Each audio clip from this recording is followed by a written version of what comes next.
มิอิมินาสการเรนะสังฆังอภิปูชยามิอะระหังสัมมาสัมพุทโธภะคะวะพุทธังภะคะวันตังอะภิวาเทมิสวากขาโตภะคะวะตาธัมโมธัมมังนามัสสามิโตปาติปันโนภะคะวะโตสาวกสังโฆสังฆังนามามิ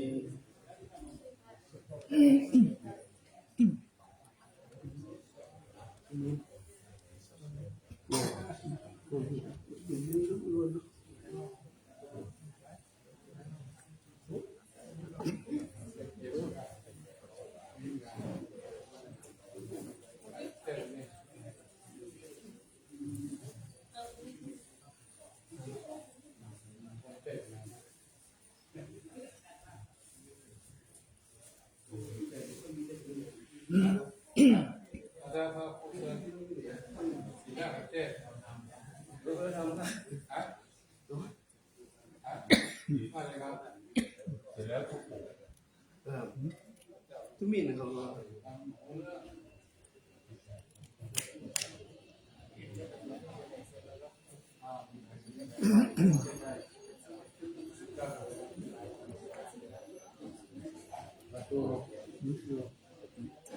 ใกล้เดียว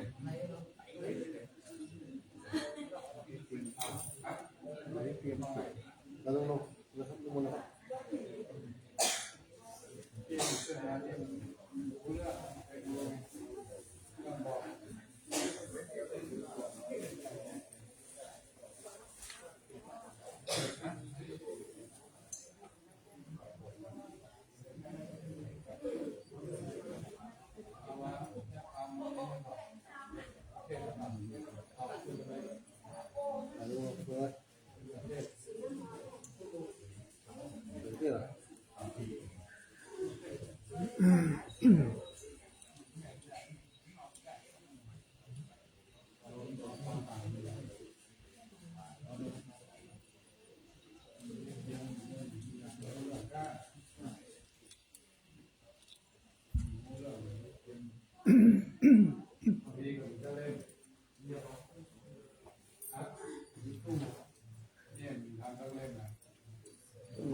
้เดียวเ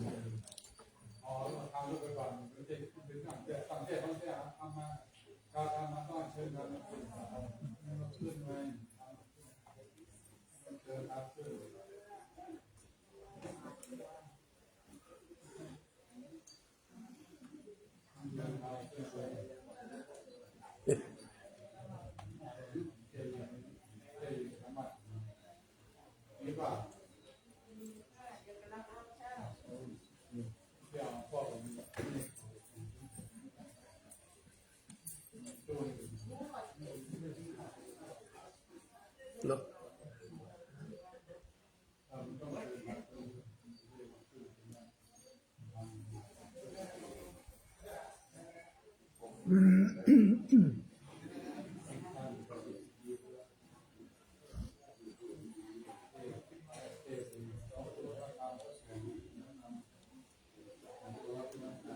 กับจังการตัวจากนี้ไปขอเชิญทุกคนทุกท่านสลับกันฟังพระธรรมเทศนาณบัดนี้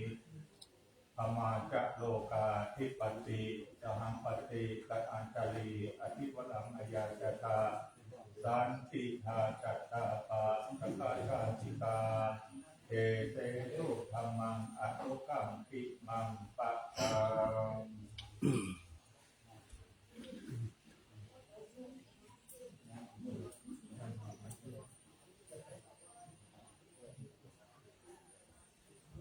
นะโมตัสสะภะคะวะโตอะระหะโตสัมมาสัมพุทธัสสะนะโมตัสสะภะ โตอะระหะโตสัมมาสัมพุทธัสสะนะโมตัสสะภะคะวะโตอะระหะโตสัมมาสัมพุทธัสสะปูชาจะปูชนียังเอตัมมังกรมุตตมังติอิทิธรรมีคาถาณวาระโอกาสบัดนี้จะได้แสดงพระธรรมเทศนาเพื่อเฉลิมฉลองศรัทธาปาสาทะเนื่องในโอกาสธรรมสวนะวันพระณวาระโอกาสบัดนี้ในโอกาสนี้ก้าวกระผมขอกราบร่วมเมตตาบารมีธรรมพระเดชพระคุณหลวงพ่อพระธรรมเสนาบดีเจ้าคณะภาคเจ็ดเจ้าอาวาสวัดพระธาตุดอยสุเทพราชวรวิหารพระสงฆ์เถรานุเถระ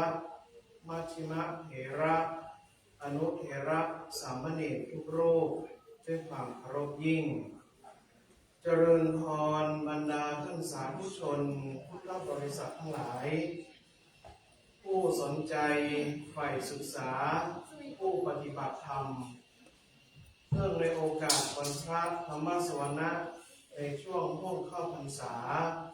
ประจำปีพุทธศักราช 2568 ณ วัดพระธาตุดอยสุเทพแห่งนี้ วันพระธรรมสวนะดังที่เราท่านทั้งหลายทราบว่าเป็นวันที่เราลึกนึกถึงองค์สมเด็จพระผู้มีพระภาคเจ้าในวาระนั้นท่านกล่าวไว้ว่าเมื่อเราจะระลึกนึกถึงพระพุทธเจ้าได้ก็ดีหรือพระธรรมคำสอนได้ก็ดีและสมมติสงฆ์ทั้งหลายเหล่านั้นท่านจึงกล่าวเป็นคาถาที่เราท่านทั้งหลายสดับรับฟังและได้ยินบ่อยครั้งว่าพุทโธเมนาโถธัมโมเมนาโถสังโฆเมนาโถพุทโธเมนาโถก็หมายความว่าให้เรานั้นระลึกนึกถึงคุณของพระพุทธเจ้าให้เป็นสรณะเป็นที่พึ่งเป็นอันเกษมสูงสุดแก่เราท่านทั้งหลายธัมโมเมนาโถให้เราท่านทั้งหลายรำลึกนึกถึงคุณพระธรรมคำสอนเป็นสรณะที่พึ่งและสังโฆเมนาโถคือสมมติสงฆ์ผู้เผยแผ่ธรรมคำสอนได้มาเรียบเรียงบรรยายให้เราท่านทั้งหลายได้เคารพกราบไหว้หน้าเรื่องสายปฏิปทาของพระสงฆ์เหล่านั้นดังนั้นเป็นต้นทั้งหลายทั้งปวงเหล่านี้ก็อยู่ในที่เราท่านทั้งหลายเคยประพฤติปฏิบัติกันมาและท่องกันมาอยู่สม่ำเสมอเช่นเดียวกับเมื่อเช้าในช่วงที่เราได้ใส่บาตรตักบาตรเช้าพระเดชพระคุณหลวงพ่อพระธรรมเสนาบดีหลวงพ่อให้ศีล 5ก็ดีศีล 10ก็ดีแก่ลูกพระลูกเนรศีลนั้นก็แปลว่าปกติคนเรานั้นจะมีความปกติได้เพราะมีศีลใจนั้นมีศีลใจนั้นมีความเป็นปกติเรียบง่ายแบบนั้นเป็นต้นก็เช่นเดียวกับที่พระเดชพระคุณหลวงพ่อให้โอวาทข้อคิดเมื่อเช้าเป็นธรรมบรรยายสั้นๆได้ใจความไว้ว่าเมื่อเราโกรธเราจะได้บาปเมื่อเรา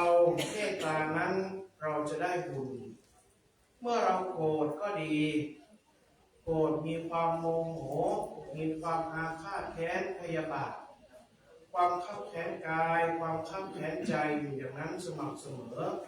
ไม่ว่าจะเป็นเพื่อนร่วมงานหรือคนรู้จักหรือคนในครอบครัวก็ดีหรือทั่วไปก็ตามที่เราได้ประสบพบเจอบนท้องถนนก็ตามเมื่อเรามีความโกรธความโมโหขึ้น อย่างก็จะก่อเกิดความอันตราย เช่น บางคนนั้นมีอาวุธ มีของคม ก็จะทำลายกันเป็นต้น บางคนนั้นมีสิ่งที่ยิ่งกว่าอาวุธนั่นก็คือคำพูดคำจาที่คอยกระทบกระทั่งกระนอกกระแหนดังนั้นเป็นต้นทั้งหลายทั้งปวงเหล่านั้นหากว่าเรานั้นมีจิตเมตตาเรียกว่าเมตตาเราจะได้บุญกุศลบุญกิริยาวัตถุเหล่านั้นเมื่อเรากระทำแล้วก็จะได้ก่อเกิดเหมือนกับเช่นวันนี้เราได้เดินทางมาประพฤติปฏิบัติธรรมก็จะได้ก่อเกิดอานิสงส์แห่งการประพฤติปฏิบัติธรรมโดยเฉพาะที่พระบรมธาตุประสุเทศแห่งนี้ณลานมูลวิหารแห่งนี้เราท่านทั้งหลายได้ขึ้นมาสักการะพระบรมธาตุดอยสุเทพบางท่านนั้นก็เดินทางขึ้นมาด้วยใจศรัทธาอันแรงกล้ามีความเคารพนับถือพระบรมธาตุดอยสุเทพซึ่งมีบรรจุพระบรมสารีริกธาตุขององค์สมเด็จพระผู้มีพระภาคเจ้าดังนั้นเป็นต้นเรามาเพราะความเลื่อมใสความศรัทธาในพระรัตนตรัยมาเพราะเกิดความศรัทธาบารมีสิ่งที่เราจะได้ก่อเกิดกลับไปนั้นก็คือบุญกับกุศลดังนั้นเป็นต้นท่านทั้งหลายทุกวันพระก็มีการใส่บาตรแล้วในช่วงยามเย็นเวลานี้ก็มีการประพฤติปฏิบัติฟังพระธรรมเทศนาเพื่อเฉลิมฉลองประคับประคองให้ได้บุญได้กุศลในการฟังธรรมและมีการเวียนเทียนหลังจากเวียนเทียนแล้วก็จะมีการทำวัดเย็นเจริญพระพุทธมนต์นั้นเป็นลำดับไปสิ่งทั้งหลายเหล่านั้นก็ถือโอกาสว่าเราได้ทั้งหลายนั้นได้ก่อเกิดทั้งบุญกุศลด้วยความเคารพศรัทธาแรงกล้าในพระรัตนตรัยท่านทั้งหลายโอกาสในวาระที่เราได้เดินทางขึ้นมาฟังพระธรรมเทศนาก็ดีและในโอกาสที่ฟังเทศน์ไม่ว่าวันพระธรรมสวนะจะในระหว่างพรรษาก็ตามหรือช่วงออกพรรษาก็ดีทุกท่านนั้นโดยเฉพาะพ่อขาวแม่ขาวญาติโยมดอยสุเทพและนักท่องเที่ยวท่านผู้ปฏิบัติธรรมทั้งหลายก็จะเดินทางขึ้นมาฟังพระธรรมเทศนาและร่วมเป็นโอกาสอันเป็นพิเศษคือการเวียนเทียนสักการะพระบรมธาตุดอยสุเทพนั้นถือว่าเป็นโอกาสเป็นบุญอันยิ่งใหญ่ที่เราท่านทั้งหลายได้ประพฤติและปฏิบัติตามมาทั้งหลายทั้งปวงเหล่านั้นจากที่อาตมาภาพได้กล่าวในภาษิตเบื้องต้นว่าบูชาที่ควรสักการะบูชานั่นก็คือบูชาหลักธรรมคำสอนองค์สมเด็จพระสัมมาสัมพุทธเจ้าระลึกนึกถึงพระพุทธเจ้านึกถึงคุณครูบาอาจารย์พระอุปชานึกถึงคุณพ่อพระคุณแม่ดังนั้นเป็นต้นและเราท่านทั้งหลายเมื่อเรานึกถึงอยู่อย่างนั้นเราก็จะเป็นผู้เจริญรุ่งเรืองในการประกอบสัมมาอาชีพดังนั้นได้ดีและเจริญรุ่งเรืองเทศนาปริโยสาเนในการสิ้นสุดพระธรรมเทศนาในโอกาสวันพระธรรมสวนะณวันนี้ก็ตามขออ้างเอาคุณพระพุทธเจ้าคุณพระธรรมคุณพระสงฆ์อ้างเอายังคุณพระบรมธาตุเจ้าโดยสุเทพสิ่งศักดิ์สิทธิ์ทั้งหลายจงอภิบาลปกป้องคุ้มครองรักษาแค่เราท่านทั้งหลายจงผู้มีประสบแต่ความสุขกายสบายใจนึกคิดสิ่งใดขอให้ได้สำเร็จผลสมปรารถนาทุกประการรับฟังแสดงพระธรรมเทศนาในหัวข้อบูชาจะบูชนียังเอตัมมังกรมุตตมันติก็สมควรเก็บเวลาขอสมมติยุติลงไว้แต่เพียงเท่านี้เอวังก็มีด้วยประการละชนี้ สาธุ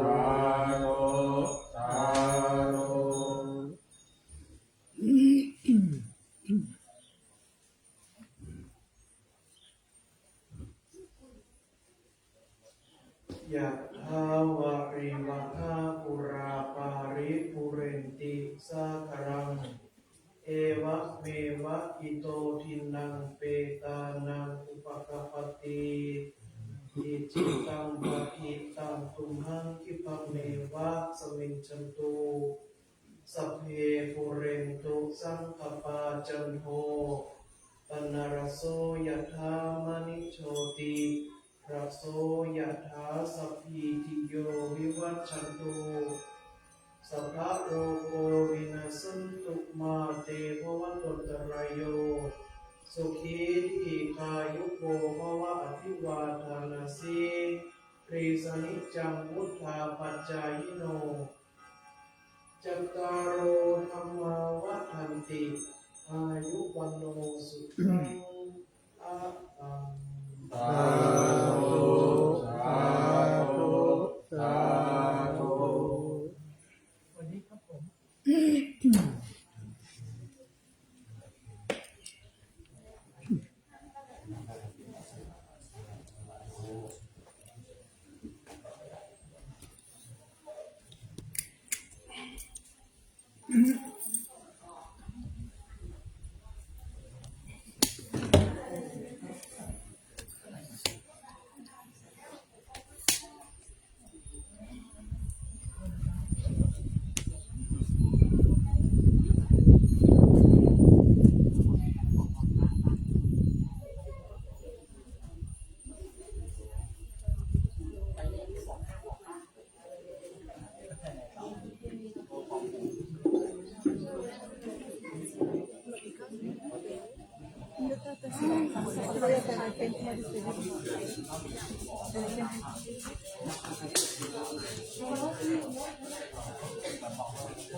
ครับที่จบไปนั้นเป็นการแสดงพระธรรมเทศนาเนื่องในวันพระเดือน9ขึ้น8ค่ำตรงกับวันที่2เดือนสิงหาคม2568ลำดับต่อไปจะเป็นพิธีประทับสีเวียนเทียนรอบองค์พระสุวรรณเจดีย์พระบรมธาตุดอยสุเทพภายใต้ร่มบารมีธรรมของพระเดชพระคุณหลวงพ่อพระธรรมเสนาบดีหลวงพ่อเจ้าวาดวัดพระธาตุดอยสุเทพราชวรวิหารจะได้นำคณะสงฆ์สามเณรคณะศรัทธาสาธุชนทำการประทับศีลคณะศรัทธาสาธุชนตลอดถึงนักท่องเที่ยวท่านใดมีความประสงค์อยากจะร่วมประทับศีลเวียนเทียนกับทางวัดพระธาตุดอยสุเทพเนื่องในวันพระในวันนี้ขอเรียนเชิญเจริญพรณบัดนี้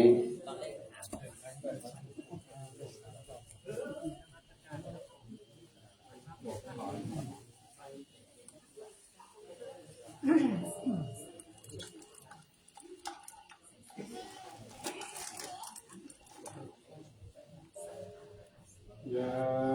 มหังสัมมาสัมพุทธังอะระวันตังสารนังคัจโตเย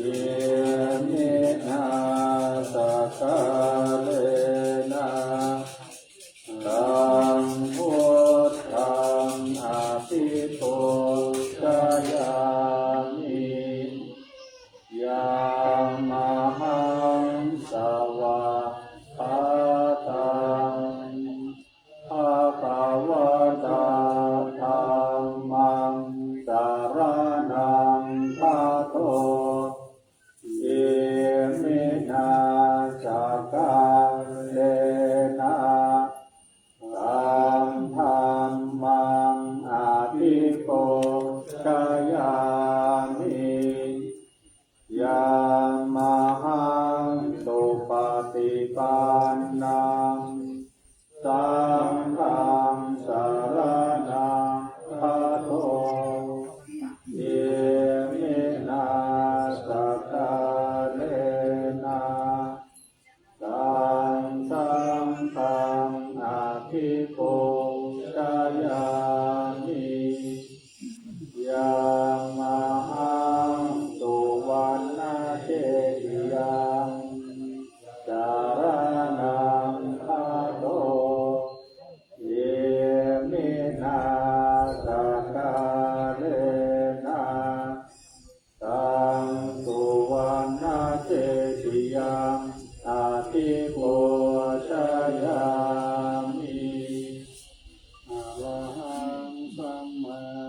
นะโม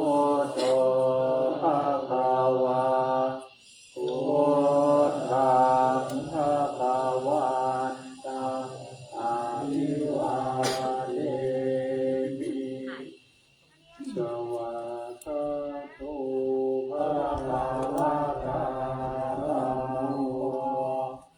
ธัมมังนัสสามิสุปฏิปันโนภะคะวะโต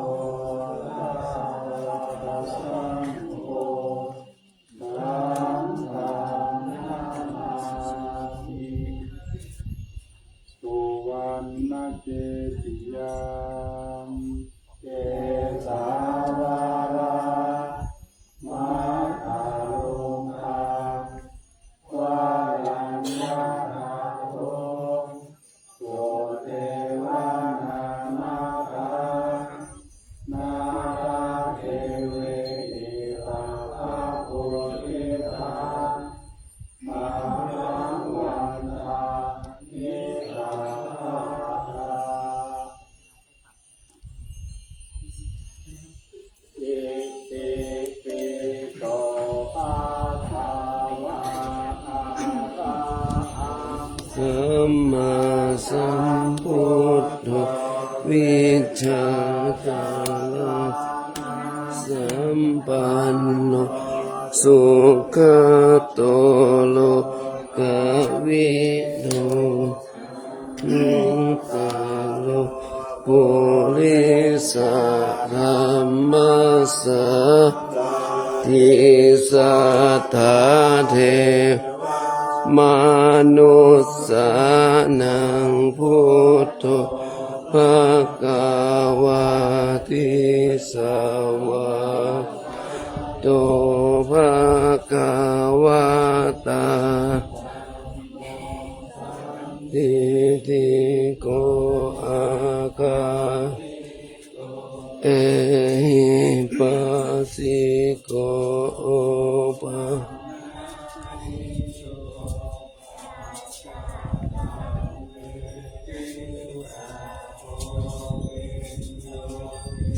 อิสุปฏิโนภะคะวะโตสาวกสังโฆปฏิปันโนภะคะวะสาวกโอยะจะปฏิปันภะคะวะโตสาวกติปฏิปันโนภะวะโตสาวกสังโฆตังจัตตาริปุริโยคานิอัตถาปุสัพพุคาลาเอสะภะคะวะโตสาวกสังโฆหุนายโยปะหุอาคินายอัญชลิกาลาอนุตตลังปุญเขตังโลกัสสติภะคะวะอะระสัมมาสัมพุทโธจารณะสัมปันโนคาโตโลกวิทูโลกาโลปุริธัมมาสาลาทิสัทธาเทวมนุษย์นังพุทโธภควติ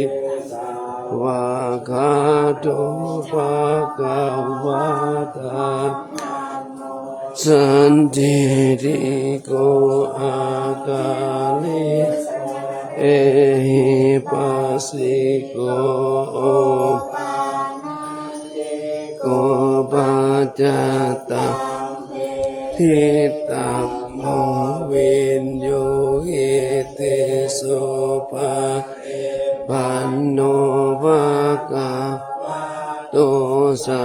วกสังโฆปฏิปันโนภะคะวะสาวกสังโฆปฏิปันโนภะคะวะสาวกสังโฆเจปฏิโนภะคะโตสาวกสังโฆจัตตาริปุริสยุ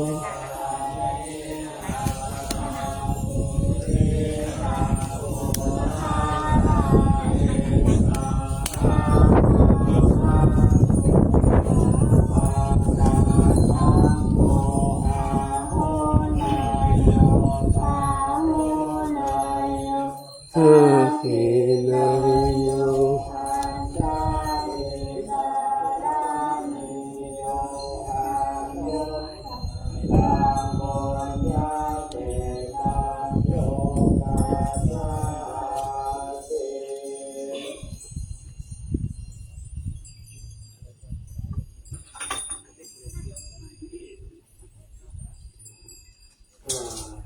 กราบหนึ่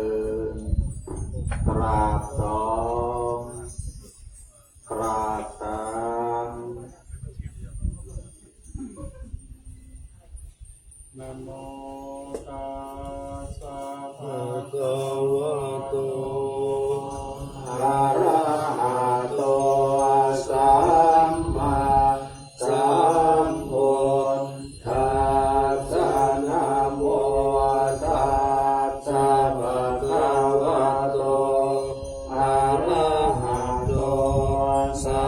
มมาสัมพุทธัสสะนะโมตัสสะภะคะวะโตอะระหะโต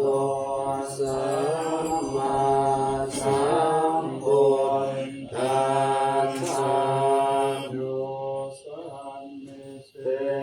โนวัลลโภธิโมเลมานังสัสเสนังสุขิตังวิจัยยสัมโพธิมากาสิอานันตายาโนโลกุตตโมตังปะนะมามิพุทธังเยจะพุทธาอติตาจะเยจะพุทธาอนาคตาปัจจุบันนาจะเยพุทธาอะหังวันทามิสัพพะตาอะระหังสัมมาสัมพุทโธวิจจาจารณสัมปันโนสุขโตโลกวิทูอนุตตโตปุริสธรรมสารติสัทธามนุสสานังพุทโธภควาติพุทธังชีวิตังยาวนิพพานังสารนังคัจฉามินาทิเมสารนังอัญญังพุทโธเมสารนังวะลังสัจวัตเจนะโหนตุเมจยมังคลังโอตม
มมา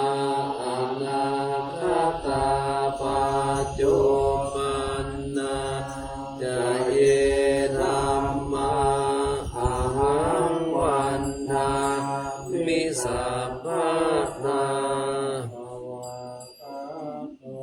ภะคะวะตาธัมโมสันติติโกภะคะนิโกเอหิปัสสิโกโอภะนะยิโก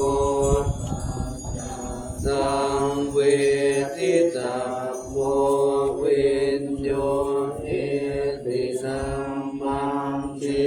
วิตังยาวานิพพา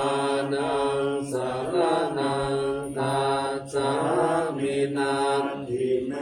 สารนังอัญญังธัมโมเมสารนังวะลังเอเตนะสัจจวัจเจนะโหตุเมชยมังชาลังอุตตมังเจนะวันเตหังธัมมันจตุวิธัมมะลังธัมเมโยทะลิโตโทโสธัมโมคัมมตุธัมมัมมังปราสัมโพวิสุทโธ วรตาทินายโยสันติสิโยสัมมาปุถิโนคุเนหิเนหิหิสมิทิปันโตอานาสาวตังปนะมามิสังฆังเยจะสังฆาอติตาจะเยจะสังฆาอนาคตาปัจจุบันนาจะเยสังฆาอาหังวันทา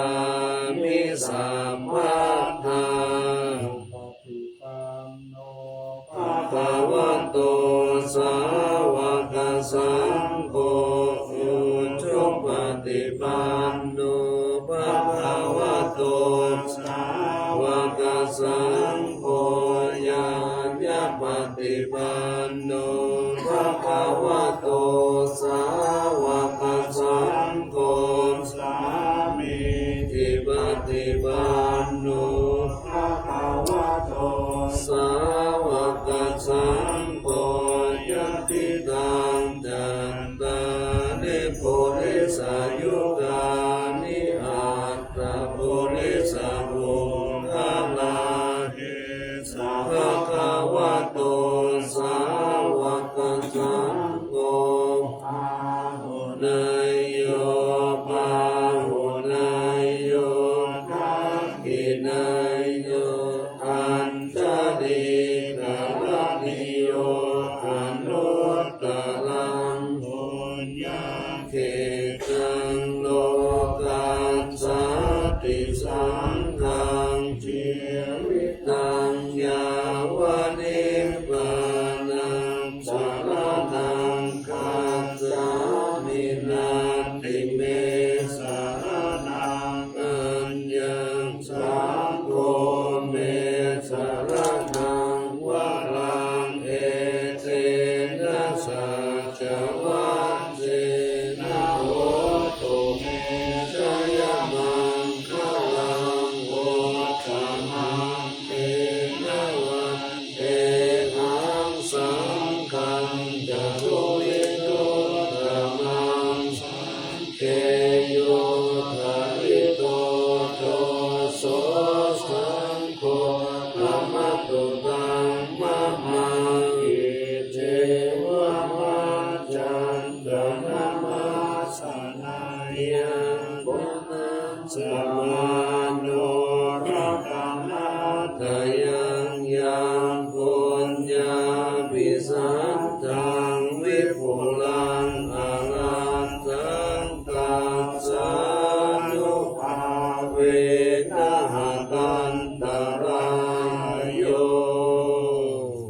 เตวันทามิธัมมังสัพพังเมโตสังฆมัตตาเมวันเตวันทามิธัมมังสัพพังเมโตสังฆมัตตาเมวันเตวันทามิโกโลโอปัจจายจาริเยสัพพังเมโตสังฆมัตตาเมวันเตวันทามิกามัฏฐานังสัพพังเมโตสังฆมัตตาเมวันเตวันทามิอาลาเมวัตตสีมายังสัพพังเมโตสังฆมัตตาเมวันเตวันทามิเตติยังสัพพังสัพพัทธาเนสุปาเทติตาสาลิราธาโตมหาภูติโกคาลุปังสักกาลังสัทธานาคาโลเกเทวาโลเกพระมาโลเกคัมภูติเปรังอาติเปสานิราธาโตโยเกสาธาโตโยอาระหันตังตาโตโยจิติยังคันธาภูติญาโตลาสิติสาสิธัมมาคันเตสัพเพสัมมาทาจิติยังอาหังวันดามิสัพพะโส กราบหนึ่งกราบสองกราบสามกับพิธีแสดงพระธรรมเทศนาและพิธีประทับสินเยียนรอบองค์พระสวนและเจดีย์พระบรมธาตุดอยสุเทพประจำวันพระเดือน9ขึ้น8ค่ำตรงกับวันที่2เดือนสิงหาคม2568เป็นอันสำเร็จขอหน้าคุณพระศรีรัตนตรัยมีคุณพระพุทธคุณพระธรรมคุณพระสงฆ์และพระบรมเดชานุภาพของพระบรมธาตุเจ้าดอยสุเทพโปรดได้พิบาลประทานพรปกป้องรักษาคุ้มครอง